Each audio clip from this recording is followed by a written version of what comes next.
Good morning to everyone.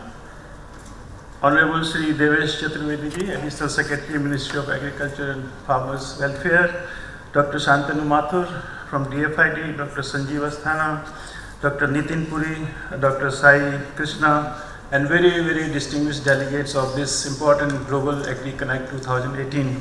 I am very happy to be here with all of you to share some of my thoughts on climate smart agriculture. I'll flag few issues on climate smart agriculture, but I'll begin with some of the context on climate change. And climate change, you know, that is becoming an obstacle in economic transformation and especially agricultural transformation. And we are more concerned, since India is still an agrarian economy, so more concern for people who are dependent on agriculture are adversely affected due to climate change. Rise in sea level, rise in temperature, frequency of increasing droughts and floods, and also changing rainfall patterns, it adversely affecting food and nutritional security. And more to the vulnerable people living in rainfall areas, marginal areas, deprived areas. I know at global level, it has been estimated that roughly 800 million people are vulnerable to the climate change. And we have witnessed the shocks of climate change in terms of the spike in the prices in 2008 and 2011. And we experienced during last 20 years how climate change is adversely affecting or impacting agricultural production and price rise within the country also.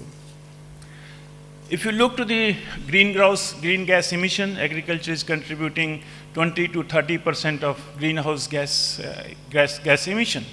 And there are estimates at the global level that economic losses due to climate change were 14 times between 1970 and 2014. 1970 and 2014, and while the GDP increased only by 5%.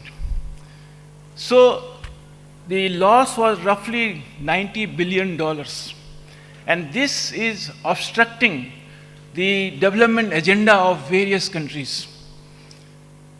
You have to allocate, you have limited resources, you have to allocate resources to combat climate change. It has been estimated that roughly $90 trillion will be needed for climate infrastructure by 2030. So it's a huge investment we need. So what is the remedy? That is the climate smart agriculture. So what is climate smart agriculture? Now World Bank has given it as a triple win. It's a win-win situation. It's not that we invest on climate change and climate change does not affect or we are losing all the investments. So climate smart agriculture is one, we increase productivity of either land or labor, increase land and labor productivity. And this is basically adapting to climate change. The second is reducing the risk as a result of climate change. So risk mitigation. And third is reducing the greenhouse gas emission or increasing carbon sequestration. So this is the basic concept of climate smart agriculture. Now this is a concept. Now the theme here is impact, way forward, upscaling issues. So this is not a product. Climate smart agriculture is a process, is a concept. And what we experience, that it's a blend of various components. And when there is a concept and process and principles, what happens? Then there is a sequential adoption by the farmers. It's not all the components are not being adopted by the farmers, depending upon their resource use, resource endowments, and also knowledge about that particular technology. So it's a sequential adoption, it's a adoption in multi-stages. What happened that in India we are talking of climate smart agriculture, but we have not yet developed the mechanisms to upscale climate smart agriculture. There are various government programs. If you look, we have done a very interesting study and looking past government policies and programs. And these past policies, especially in agriculture sector, they were not directly hitting to climate change. But if you look to from the lenses of climate smart agriculture, these policies were climate smart. Look to the watershed program, look to the irrigation development program, look to the micro irrigation programs. All these programs which government initiated in the past, though were not directly linked with the climate agriculture, but the lenses of climate smart agriculture, they were climate smart. Watershed program is a climate smart agriculture program.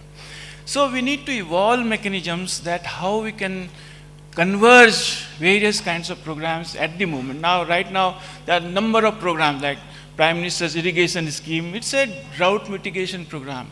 So from the climate smart, it's a climate smart. Prime Minister's insurance scheme, our mission on micro irrigation, mission on watershed, national mission on food security, all programs are climate smart. If we converge them, this become a package of climate smart, a smart program. But what are the problems? What we have done is study in India, Bangladesh and Nepal on identifying what are the constraints this climate smart agriculture is not picking up. And what we found five major, I'm broadly giving five constraints. One is a location specificity of the available climate smart agriculture. One technology cannot be replicated for other location. For example, if something is successful in Punjab, may not be successful in Madhya Pradesh and Bihar and Odisha, because the climate change eventualities are different in different states and different regions. So climate smart technologies are location specific. So we need to understand this, that one cannot be replicated in another location. This is one. The second is awareness about climate smart innovations. So still there is not much awareness about climate smart agriculture. What to say of farmers? We do not have awareness within the civil society organizations, private sector, government organizations. If you talk to state government, the climate change is there, but climate smart agriculture is yet to get due attention. For example, I will give you example, National Mission on Sustainable Agriculture. It's a big program India has committed at a global level that will mitigate climate change, and we have several programs. States have developed their national or state action plan for adaptation. But if you look to those adaptation action plans, they do not have commitment of resources, they do not have action plans. They have given, we will do this. And the climate smart agriculture is also one component in that whole program, but is yet to receive due attention. So awareness is very important. The second constraint we observe in all these three countries about awareness. Then access of the components. For example, leisure land labeling or zero tillage or direct seeded rice. You need implements, they are not available. Access is not there, especially for small farmers or the marginal farmers. Then affordability, money, it requires cash for machines, either you buy or you rent. So affordability of various kinds of components. And finally, skill to operate, skill to participate, even skill to develop schemes for climate smart agriculture. That is not there. So I will just flag three case studies which we did quickly.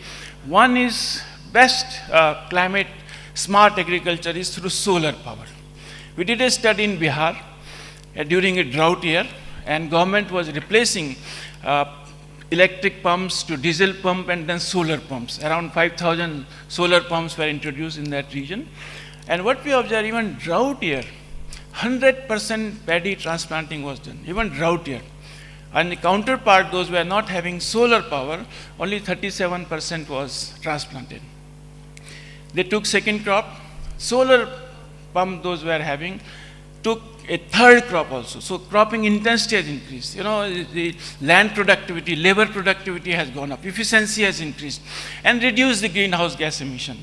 The benefits are enormous. I am very happy that International Alliance on Solar Power has been initiated.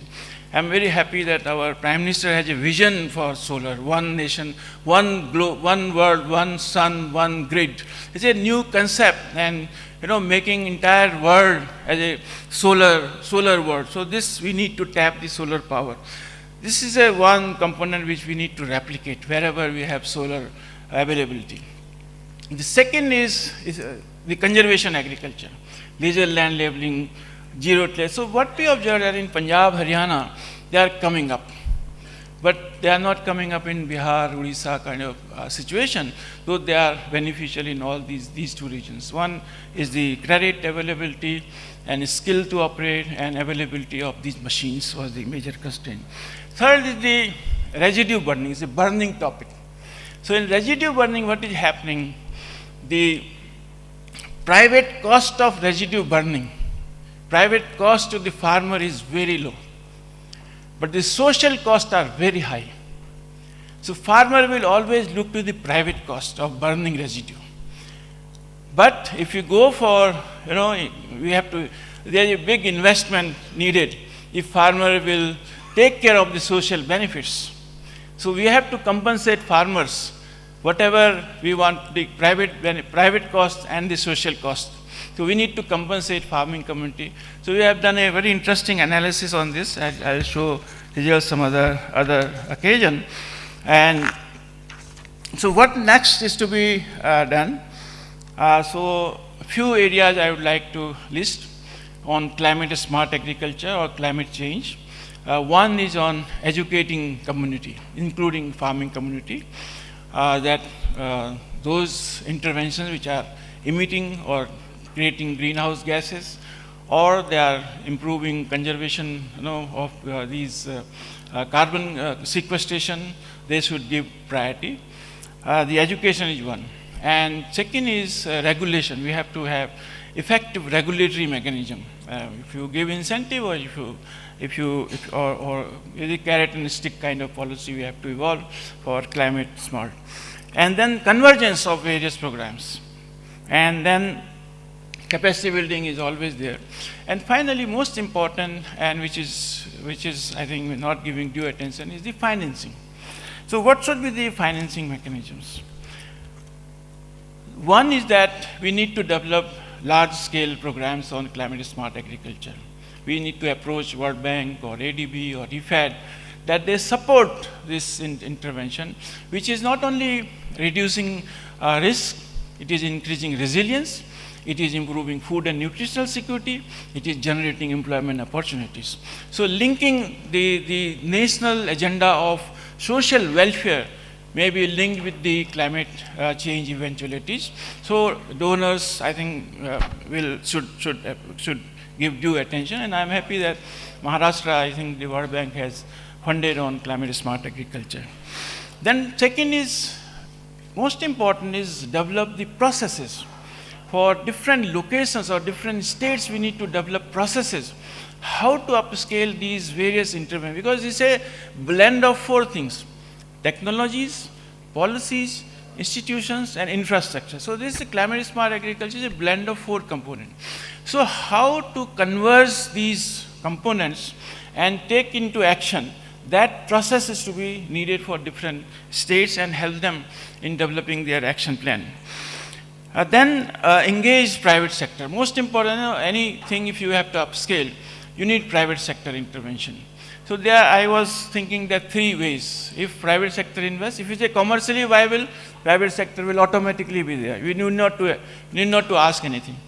If this is not commercially viable, then we can go for public-private partnership. The viability gap may be bridged through public-private partnership, like we have in road sector, aviation sector, public-private partnership.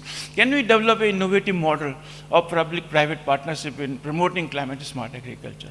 Third, I always promote that we have a corporate social responsibility. Can we have a fraction, 1% of corporate social responsibility, develop a kitty, for example, with CII or FICCI or ESCOCHAM, the corporate social responsibility, if one company is giving 100 million rupees and 1% is given to the kitty, it's a corporate social responsibility climate fund. And then we upscale these climate smart agriculture. And finally, we need to develop a knowledge reservoir on climate smart agriculture. So these are the few issues which I would like to flag with you. Thank you very much.